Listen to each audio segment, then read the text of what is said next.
ई मोर पंख किनका सबके याद है? हम सब जखन अपन बचपन में रही तो अकरा किताब में कर रखिए आ पिलसिन खुअबिए, पकिया वाला पिलसिन है, वो जो चून वाला पिलसिन हुआ तो वो खुअबिए। अपन संगी साथी सबके कहिए जे ई जे पिलसिन खुअबै छियै तऽ देखिन हमर मोर पंख कतेकटा भऽ गेलैए। तऽ संगी साथी सब कहे हाँ हो तोहर ठीके में पैघ भऽ गेलो है।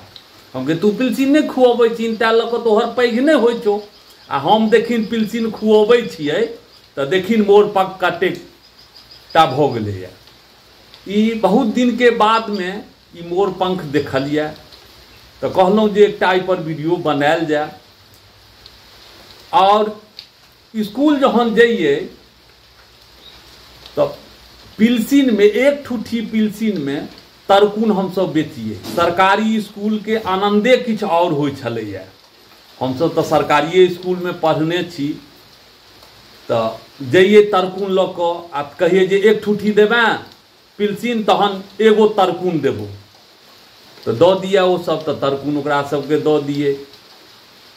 बरहर के एकटा फूल अबैत रहे तो एक अथी करिए अंगूर बराबर पिलसिन लिए तो ओकरा बरहर दिए, तो बरहर खाए में खट्टा लगे ओकर फूल, सब आदमी खाइए। सरकारी स्कूल के खेलो सब अजब गजब, आबक धिया पुता तो हमरे लड़का सबसे बुझबो नहीं करे छथिन। झिझिर कोना खेलैए, झिझिर कोना कोन कोना जाओ, अजब गजब खेल होय। ओहि सब में बुढ़िया कबड्डी होय, कबड्डी होय। अहूँ सब तो जरूर खेलौने है। के सब खेलौने छी सरकारी स्कूल में जाकर? ओहि सरकारी स्कूल के आनंदे किछ और होय छलैया। से बचपना तो जरूर याद आबि जायत। हमरो जहन अपन बचपना एगो मयूर देख कऽ अपन बचपना याद आबि गेल है तो ई तो प्रायः बुझाइए जे सबके अपन अपन बचपना जरूर याद आबि गेल है।